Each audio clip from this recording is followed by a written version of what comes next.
la idea de hoy es un poco explorar qué es el Internet de las cosas, ¿no?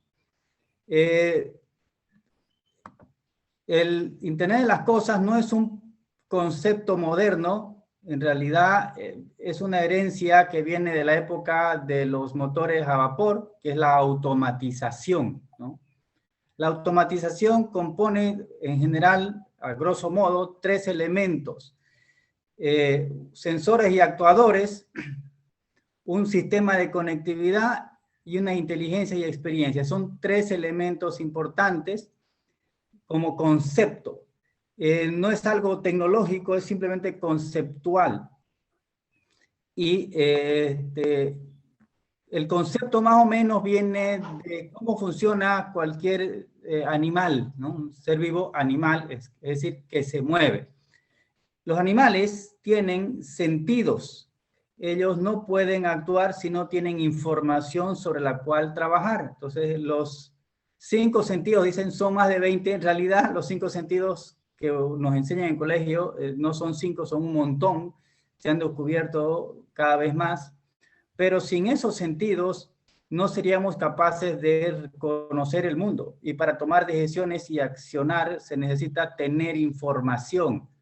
La licuadora que mencionaba Karen le tiene que avisar a la heladera si es que hay frutilla. Entonces tienen que detectar la presencia primero de la frutilla, por así decir. Sin sentidos no hay manera de que la pobre licuadora sepa qué decir.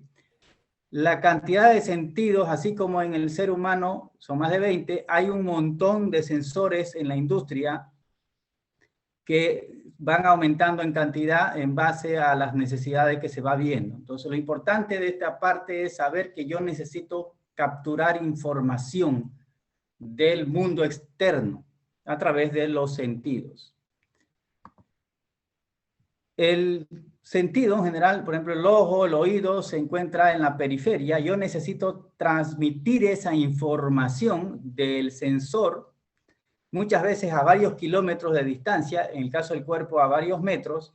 Yo transmito la información a un ente centralizado, o hay varios, se estudia que hay varios tipos de cerebro en el cuerpo también, o lo que llaman subcerebros, pero la idea es transmitir esa información a través de algún medio de comunicación. Como curiosidad, el cuerpo humano tiene dos tipos de conexiones neurales, ¿no? Una antigua y una moderna. Les doy un ejemplo interesante para darse cuenta cómo ha evolucionado los medios de comunicación dentro del cuerpo. Uno, cuando se golpea, le da tiempo a decir que le va a doler. Entonces, dice, uno se golpea, el tacto avanza muy rápido, porque ya mi cerebro tiene la información de que ha habido un golpe. Pero todavía el dolor no llega. Varios decenas o casi medio segundo y llega el dolor. Y es porque el dolor es un sentido cuyo medio de comunicación es antiguo. Es uno de los primeros que se fabricó en los seres vivos, ¿no? El sentido de dolor. Pero utiliza un medio de comunicación antiguo y es lento. En cambio, el tacto es un poquito más moderno, llega más rápido. Entonces, hay varios medios de comunicación que van evolucionando, así como en el cuerpo ha evolucionado los medios de conexión, y que hay muchos, también en la Internet de las cosas y en las comunicaciones van surgiendo diferentes medios de comunicación que tienen ventajas respecto a las anteriores, ¿no? Porque la idea es que hay una evolución. Entonces, tenemos hasta el momento sensores que determinan la información, la existencia de frutilla, la humedad, la temperatura, y medios de conexión hacia un ente centralizado. Y aquí ya les muestro el medio centralizado que gestiona todo. La licuadora, cuando conversa a través de un medio de comunicación, lo hace probablemente a un centro de control, que es el que tiene definidas las acciones, es el que piensa. En el Internet de las cosas existe ese concepto de una inteligencia artificial o una inteligencia que toma experiencias para definir acciones. Entonces, lo mismo ocurre en el cerebro, lo mismo que ocurre en la automatización en la industria y en el Internet de las cosas. Se necesita un ente central o varios entes centrales. Como decía, hay varios cerebros en el cuerpo. Hay varios entes centrales que toman decisiones en base a una experiencia, en base a un aprendizaje. O sea, el Internet de las cosas también rescata el concepto de aprender. Y de nada sirve ver el universo, pensar y no hacer nada. En ese caso, luego de tomar la decisión, hay que tomar una acción. Así como el cuerpo tiene músculos y muchos diferentes tipos de músculos para definir qué acción tomar, el Internet de las cosas, ya más adelante voy a dar el ejemplo específico, toma acciones, sea que encienda la licuadora, sea que abra una puerta o abra un grifo para que entre agua en la licuadora. O sea, la idea es tomar una acción. He tomado un sentido, he analizado, tomado una decisión y hay que tomar acción. Por supuesto que los motores, en este caso los músculos, también están interconectados con el ente central a través de un medio de comunicación. Entonces, tenemos sensores que se comunican a entes centralizados que se comunican con músculos o motores para tomar acciones. Entonces, ese es el concepto genérico del Internet de las cosas, que es algo súper antiguo, ya vemos millones de años, pero en la industria ya existe desde la revolución industrial con la máquina de vapor, que es automatizada. La ventaja actual, o cuál es la evolución en realidad, como concepto es antiguo, es muy, muy antiguo. La diferencia es que la reducción enorme de los precios y el aumento impresionante de los sistemas de comunicación ha hecho que sean baratísimos los sensores. Una idea, un sensor para la industria cuesta más o menos unos 100, 150 dólares. Un sensor de presencia, un sensor, cualquier sensor en la industria son muy, muy caros. Y es imposible poner un sensor o extremadamente caro en la casa porque serían 150 dólares por el número de sensores. Eso hace prohibitivo cualquier tipo de automatización de sensor, de tomar acción. Es muy caro. Pero eso ha reducido actualmente a sensores que cuesta medio dólar, digamos, ¿no? Usted puede comprar sensorcitos pequeños de presencia, humedad o de lo que sea con unos precios impresionantemente bajos. Más aún si los compran por volumen, ¿no? Comprando por unidades le sale $1 más o menos, 7 pesos, 5 pesos o 12 pesos si es uno más complicado. Pero si se compra por volúmenes, los precios aún quedan de lejos mucho más bajos. La reducción enorme en los precios de los sensores y también en los actuadores, motorcitos, todo tipo de elementos de válvula, la reducción ha hecho de que se haga rentable y práctico el aplicar el mismo concepto que la industria tuvo hace cientos de años. Otro elemento revolucionario, además de la reducción enorme de precios, es la interconectividad. Para conectar esos sensores en la industria se instalaban cables, y los cables, el cobre, es carísimo. En la actualidad, el convertir en inalámbrico todo con la comunicación ha reducido enormemente, es impresionante la reducción de costos. Entonces, en definitiva, no es una revolución, no es un concepto nuevo, es un concepto súper antiguo que gracias a la reducción enorme de costos nos es ahora posible poner sensores en casi cualquier cosa, ¿no? Y eso es una realidad. Aquí hay estadísticas de la gran cantidad de equipos conectados. De hecho, hay mucho más que personas, ahí se puede notar, y la cantidad va aumentando. Un ejemplo en logística bien sencillo para darse cuenta el crecimiento. Antes, lo que se usaba era poner sensores de GPS, por ejemplo, en los camiones. Y yo podía saber en qué dirección estaba el camión. En la actualidad se pueden poner sensores en las cajas o inclusive en los paquetes. Dentro de un camión habrán unos 100 paquetes, entonces ya la cantidad de sensores que se utiliza es mucho mayor, pero tengo una granularidad más específica. No solo quiero saber dónde está el camión, quiero saber dónde está determinado paquete. Entonces, a eso voy con el aumento enorme de sensores o equipos, devices, sensores y equipos conectados a la red. Entonces, es muy, muy grande porque ya es mucho más barato hacerlo. Aquí hay mucha información sobre las proyecciones enormes del crecimiento de IoT. Y una definición, he visto muchísimas definiciones de qué es IoT. Esta es una que es bastante interesante, es interacción inteligente entre humanos y las cosas para intercambiar información y conocimiento para la creación de nuevo valor. Entonces, lo pongo porque la pregunta es, ¿y de qué me sirve tener un sensor en la licuadora? Buen día. Buen día, buen día. ¿De qué me sirve poner un sensor o tomar una acción en algo si no agrega valor? Entonces, lo importante es qué valor tengo de ponerle Internet de las cosas en la heladera. Si no me aporta valor, no tiene mucho sentido ponerle el sensor. Lo valioso es, como consultor en el área o como desarrollador, es primero ver el valor que yo quiero aportar y luego investigar cómo conectarlo a la red, digamos. Qué sensor poner, qué actuador poner, qué comunicación poner. Primero es el valor. Si no se le aporta valor, el agregarle inteligencia al dispositivo no tiene mucho sentido. Sensores, ya yendo más específico, ya no algo abstracto como los sentidos humanos, sensores hay un montón. Lo más probable es que este gráfico esté obsoleto. Hay un montón de sensores que se fabrican en la industria, de posición, velocidad, temperatura, humedad, como le digo, hay muchísimos. Y ahí en el proceso de desarrollo de una solución, al momento de querer agregar valor, detecto fácilmente qué es lo que quiero medir.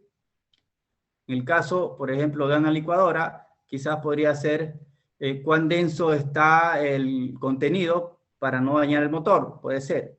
O si ya está todos los elementos dentro homogéneos, ¿no? Entonces tengo que determinar qué quiero medir y en base a eso, qué sensor se utiliza.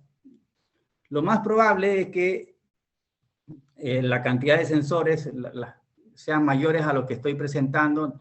Correspondería hacer una investigación en fuentes que generan esta información. Por ejemplo, los fabricantes son los primeros en entregar este tipo de información. Entonces, en Internet de las Cosas hay que conocer claramente quiénes son los fabricantes de cada elemento, ¿no? Actuadores, como decía, de nada sirve medir si no voy a tomar una acción sobre él. Hay un montón, neumático, hidráulico, eléctrico, hay de todo, dependiendo de la potencia necesaria, ¿no? En general, los motores eléctricos son menos poderosos que los hidráulicos, neumáticos, tienen más fuerza, ¿no? Entonces, hay que ver cuál es la acción que quiero tomar, ¿no? Entonces, ahí, nuevamente, hay una enorme variedad de actuadores o motorcitos, porque en general lo que se quiere es generar un movimiento. Entonces, hay un montón, hay que investigar cuáles que quieren. Por ejemplo, sigo con el ejemplo de la licuadora que daba la ingeniera, el posible actuador sería un interruptor. Hay un motorcito, aprende el interruptor y prende la licuadora o la apaga. O puede ser un aparato un poquito más preciso de que pongo el nivel de potencia, ¿no? Defino el nivel de potencia de la licuadora. Entonces debo tomar un actuador que me resuelva lo que yo quiero hacer. Y nuevamente la conectividad, ¿no? Tenemos los sensores, los actuadores, pero ellos solos, incomunicados, no sirven para nada. La conectividad ha aumentado enormemente en los últimos años. Hay muchas maneras de comunicarse. Lo interesante en las épocas antiguas, si usted quería hablar por teléfono, estoy hablando de los años 80, 90, tenía que ponerse un teléfono en su casa y la empresa telefónica le instalaba un cable desde su casa hasta su central. Si quería televisión, la empresa de televisión le ponía otro cable para ese servicio. Habían servicios de música conectada, música 24 horas, estoy hablando nuevamente hace muchos años, y había un cable que se conectaba. Si las emisoras de radio querían entre ellas comunicarse o otro cable, cada servicio tenía su propio medio de comunicación. Por suerte, ese concepto fue eliminado y en la actualidad todos los medios de comunicación sirven para cualquier cosa. Ustedes pueden ver televisión, pueden escuchar música, hablar por teléfono, todo a través del mismo medio. Pero el mismo medio es conceptual, porque en realidad no es el mismo medio. Puedo hacerlo por fibra óptica, por cable coaxial, por inalámbrico, banda de celular. En realidad el mismo medio no existe. Cualquier medio sirve para cualquier cosa. Esa es la actual situación de las comunicaciones. Lo que sí es importante es definir los alcances, los beneficios, ventajas, para qué me sirve. Uno de los elementos importantes es la distancia. ¿A qué distancia quiero comunicarme? Un sensor de baja potencia no tiene mucha energía para comunicarse muy lejos, entonces son distancias, puede ser pocos metros, cientos de metros, un par de kilómetros. Ahora, si quiero comunicarme ya mucho más lejos, tengo que utilizar otro tipo de elemento, por ejemplo, inclusive llegar hasta conexiones satelitales. Depende de dónde se encuentra el sensor y hacia dónde tengo que comunicarme, existe una manera más adecuada de realizar esa conexión. La ventaja es que, sin importar cuál medio, la información llega independientemente de cómo se transmite. Entonces, tenemos sensores de cualquier forma, se conectan a través de cualquier red hacia un ente centralizado. Y ahí viene el último concepto. Es la información de los sensores no sirve de nada si no hay un ente que toma una decisión. No necesariamente es súper inteligente, pero sí toma una decisión. Entonces ahí uno de tantos elementos importantes que está ayudando a esta revolución es el Big Data. Pues uno de los varios ejemplos. Que el Big Data permite recolectar grandes cantidades de información de los sensores y en base a eso tomar decisiones, detectar tendencias o comportamientos o mejores prácticas. Algo que no lo haría una persona viendo datos, porque la cantidad de información es vasta, difícil de analizar. Pero con este concepto se puede detectar tendencias o mejores formas de hacer las cosas. Y en base a eso, esa ente inteligente toma las acciones con los datos recibidos, y tomar acciones significa activar, ya saben, un motor o lo que sea correspondiente. Otro concepto de la inteligencia es el aprendizaje. Muchas veces los eventos van sucediéndose y no se conoce a ciencia cierta qué es lo más óptimo. Uno termina haciendo lo de siempre, pero esa falta de buscar soluciones óptimas hace que las empresas no logren crecer al ritmo que podrían. El Machine Learning les ayuda en ese concepto, ver cuáles son las formas de hacer.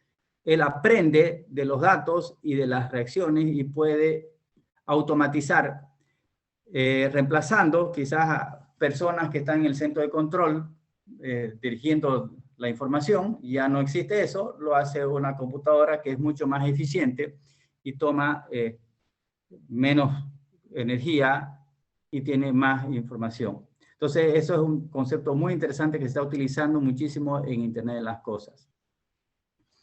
Machine Learning, en base a los datos, detecta tendencias, comportamientos, puede separar diferentes tipos de eventos y analizarlos por separado. Es bastante interesante. La inteligencia, que es la parte central de manejo de la información, está actualmente muy evolucionada y es impresionante los avances. ¿En qué se utiliza? Es impresionante la cantidad de ámbitos. Antes era solo la industria, porque era la única que tenía el capital necesario para pagar los altos costos de implementarlos, sensores caros, motores caros, centros de control caros. El bajo costo de estos elementos, muchas veces inclusive contratados bajo servicio, ha hecho que, no digo todo, pero casi todos los elementos, todos los ámbitos de la acción humana pueden beneficiarse con eso. Los edificios pueden medir la temperatura para optimizar los usos de los aires acondicionados, que es uno de los elementos más caros. Ver la presión, analizar los niveles de radiofrecuencia, ver si hay químicos en el ambiente, porque hay una contaminación, poner micrófono, cámara, o sea, se puede hacer muchísimas cosas. De hecho, tiene un nombre, es inmótica, es lo que se define, todo lo relacionado a edificios de oficina, ¿no? Si es en la casa, se llama domótica, y es lo mismo, es automatizar, sea la casa, sea el edificio, mediante Internet de las Cosas.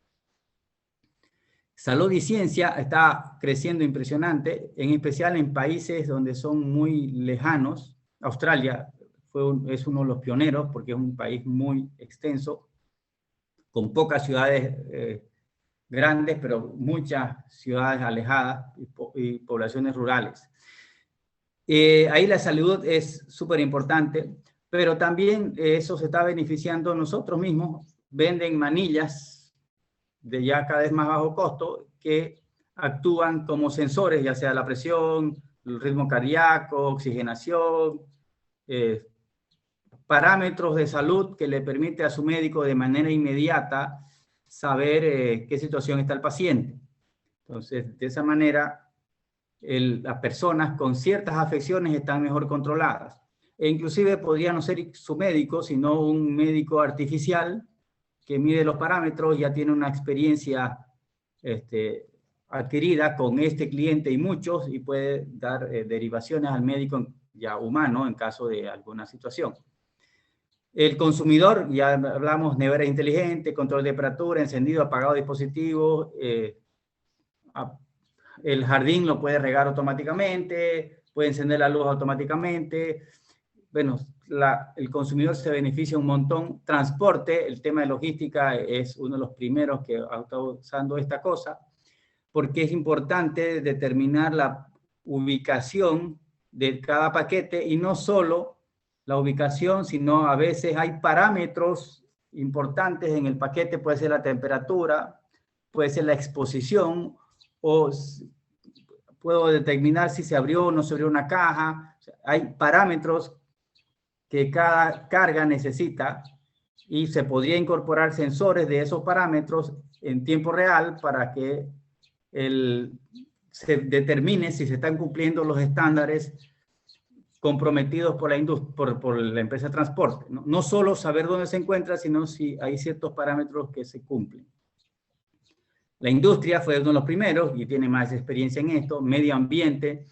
Hay sensores ambientales, por ejemplo, de humo. En el caso de que haya un inicio de incendio, detecta el humo y puede avisar a los bomberos para que hayan una acción temprana y impedir de que eso crezca, ¿no? En el caso de medio ambiente. O contaminación de acuíferos, contaminación del aire.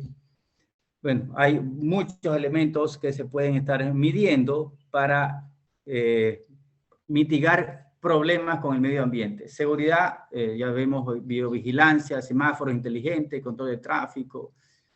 Se pueden hacer, por ejemplo, que en las ambulancias o bomberos o cualquier vehículo de seguridad tenga preferencia con los semáforos, ¿no? Entonces él se acerca, y como el sistema sabe dónde se encuentra y hacia dónde se dirige, podría ir modificando los semáforos para darle prioridad. Y no se crucen en rojo, sino en verde, pero porque lo automatizó, ¿no? Se pueden hacer esas cosas. Logística, 100 pedidos, bueno. Esos son algunos ejemplos que se están utilizando actualmente este concepto, ¿no? Bueno, aquí hay unos publicidades que he estado viendo de empresas que hacen eso. Entonces, hay, como le digo, inclusive en deporte, he visto en algunos jugadores que se ponen chalecos especiales durante el entrenamiento para ver su rendimiento físico y si están en riesgo o no. Bueno, riesgos. Esto es un detalle súper importante que generalmente lo pasamos por alto porque nos gusta lo bonito, pero ya hay muchas películas interesantes en el cual se apoderan de las casas para controlar a las personas que ven adentro, si es que la casa está automatizada, ¿no? Entonces, riesgos hay muchísimos, por eso es que al diseñar un sistema de estos se tiene que tomar en cuenta parámetros de seguridad, encriptación, manejar el tema de autenticación y, bueno, qué tipo de autorización tiene de ingreso. Es toda una historia que no está resuelta porque cada vez se dan cuenta de vulnerabilidades que se detectan y hay que estar parchándolas todo el tiempo.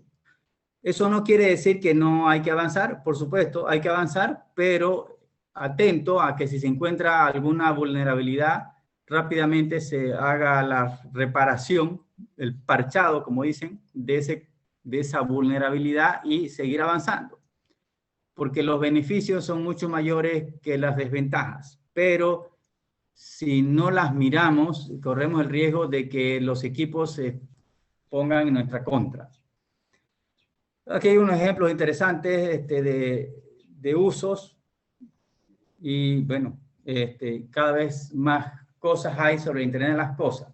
Lo importante como rescate final es la tecnología antes era cara y había que aplicarla a través de profesionales súper expertos en el área. Hoy, cualquier dolor, cualquier incomodidad, uno se puede poner a pensar en y cómo lo podría resolver, porque ya las herramientas de resolución no son muy complicadas. Lo más valioso hoy no es el sensor, sino detectar, descubrir cuál es la necesidad interesante para aplicar esa tecnología. Hoy la tecnología no es importante, lo importante es descubrir en qué utilizarla y que aporte valor.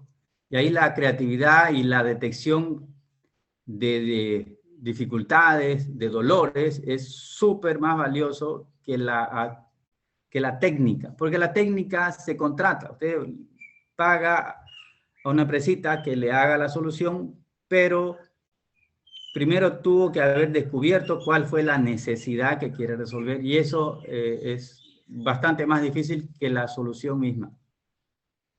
Eso sería todo como charla. Ahora lo más importante son las preguntas porque ahí es donde de verdad se aprende.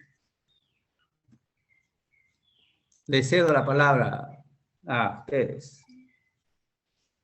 Bueno, muchísimas gracias, ingeniero Ernesto. Bueno, las preguntas pueden ir escribiéndola o levantan la mano para que le podamos hacer el micrófono.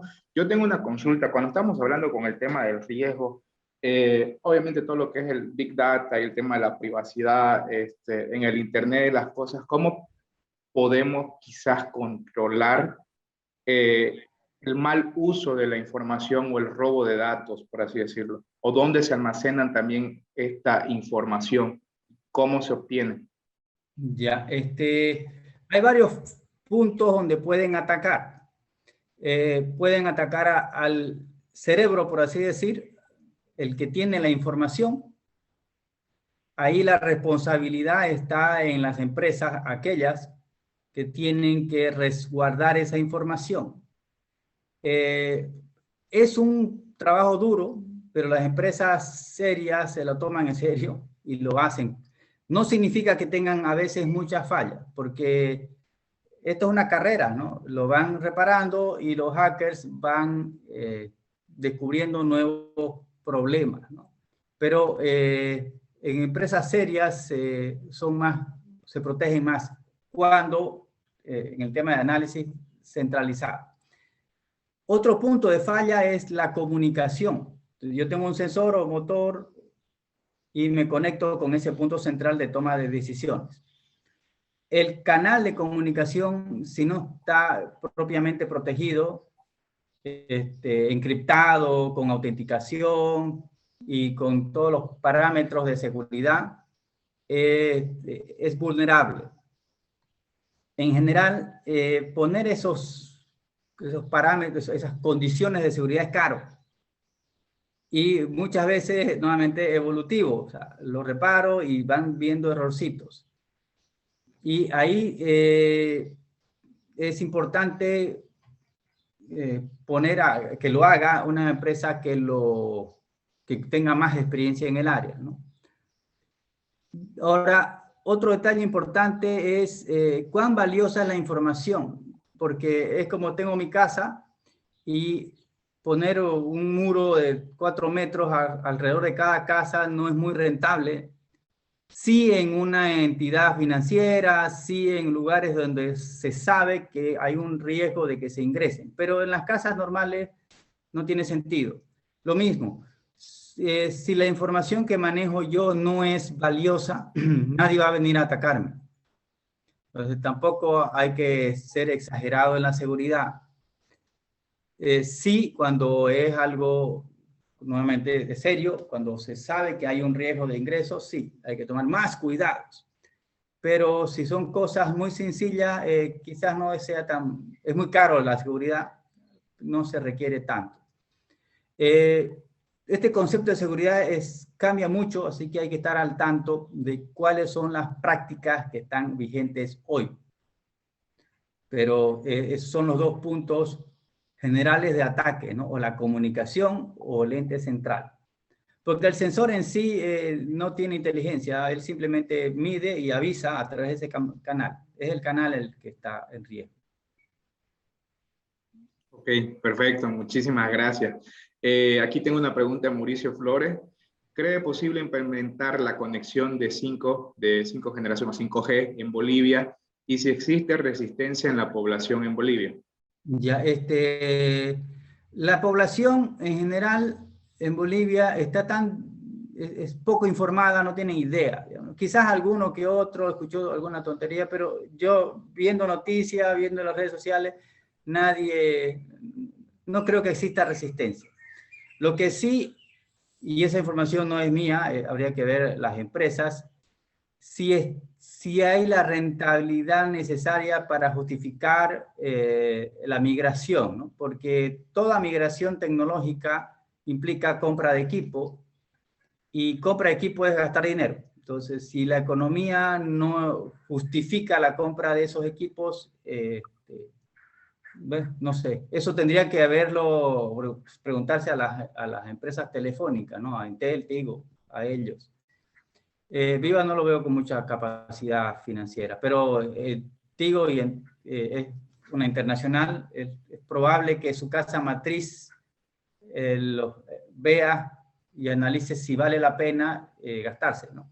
Entonces, hay que ver. De todas maneras, Internet de las Cosas o cualquier sistema de esto no está amarrado a una única tecnología, 5G. Puede utilizar cualquier tecnología. De hecho, inicio de este año, el gobierno liberó la banda de 900 MHz para IoT, ¿no? Entonces, cualquier persona puede utilizar equipos de 900 MHz que son independientes de la empresa telefónica para implementar estas soluciones. O sea, ¿eso significaría que el IoT trabaja sobre el propio Internet o tiene una red aparte? ¿No? Trabaja sobre lo que usted le ponga, ¿no? Puede ser redes aparte o puede utilizar Internet de su casa, digamos, ¿no? Se adapta a cualquier red. Exactamente. Obviamente, con las seguridades del caso, ¿no? Poner encriptación, todo aquello, ¿no? Inclusive, si es una red privada, también el riesgo es el mismo, porque los hackers pueden perseguir a estas redes privadas y meterse. El riesgo es por todos lados. Pero sí es muy flexible en el uso de medios de comunicación. Ok, Tenemos otra pregunta de Irán. ¿Cuáles son las amenazas más comunes y cómo se mitigarían? Ya, amenazas más comunes, primero puedo bloquear la conexión, ¿no? Hay el concepto hay el concepto de la nube, en el cual yo emito la información hacia lo que llaman la nube, pero la nube en sí no está dentro de la oficina, está en una empresa, puede ser en el exterior. Si yo le corto la conexión, con simplemente cortar el cable, ya ese sensor está amputado, uno no puede comunicarse. Entonces ese es un riesgo latente. ¿Cuál es la solución? Por ejemplo, evitar conexiones alámbricas, puede ser. Poner conexiones inalámbricas, pero pueden también ellos poner paraguas electrónicos, que se llama, que eso bloquea toda la señal y le molesta, ¿no?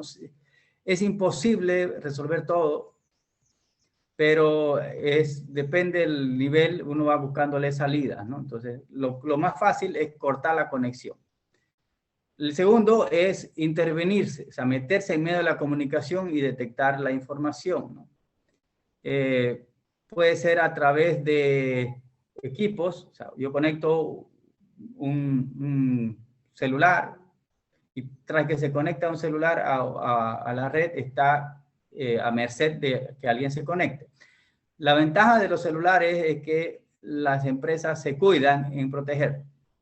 Ahora, cuando se refiere ya a equipos más específicos, las empresas no siempre están al tanto de esas amenazas. Por ejemplo, un access point. Podrían hackear el access point, donde reparte internet dentro de la casa, y tomar control de la información que está siendo transmitida por ahí. Esa es otra amenaza, ¿no? O si es una computadora, las computadoras son mucho más vulnerables que los celulares. Tengo una computadora que no está parchada y podrían a través de la computadora dentro de la oficina o la casa tomar control de las cosas que están adentro. Es bastante popular el concepto de tomar control de las computadoras porque hasta no hace mucho los parches que se hacían a las computadoras eran, el usuario tenía que parchar su computadora. Pero en los celulares eso es más o menos más automático. Entonces la gente que no parcha sus equipos, parchar significa poner un software nuevo que ya mitiga los problemas de seguridad. Si no lo ponen, si no lo actualizan, se ponen en riesgo. Uno de los grandes fuentes de problemas son los software piratas. Los Office o aplicaciones de diseño que tienen una licencia cara y la gente los piratea, uno los usa pirata. El que los rompe las claves internas de ese software, por así decir, no lo hace de buena persona, lo hace porque quiere utilizar esa máquina como trampolín para atacar lo que está dentro de su sector, ¿no? Entonces el uso de software pirata es una amenaza permanente, no recomendable en caso de seguridad, ¿no? Para su casa no hay problema, pero en una oficina es el riesgo muy alto, ¿no? Entonces, formas de entrar a una casa, como dar un ejemplo, hay muchísimas, por la ventana, la puerta, por el techo. O sea, la seguridad es algo permanente, ¿no? Y por muchos lados, y a veces que uno no sabe por dónde le entra, ¿no? Pero hay que ir parchando, dándose cuenta, ¿no? Mejorando ese sistema. Es una labor sin pausa, ¿no? Perfecto. Y bueno, tenemos la última pregunta que sería, ¿existen normas en Bolivia para que los datos recolectados por los equipos con IoT, como por ejemplo Alexa, Siri, Cortana, no puedan ser vendidos, clonados y usados sin nuestro consentimiento? En Bolivia no lo sé, digamos, no soy experto en leyes, ¿no? Y no creo porque es algo que está todavía en evolución. Europa es un poquito más estricto en este concepto, ni siquiera Estados Unidos. Entonces, Bolivia está bastante lejos. No creo que exista, no lo sé, no creo que exista. El Estado boliviano tiene otras orientaciones legales, no creo que se preocupen por estos conceptos, ¿no?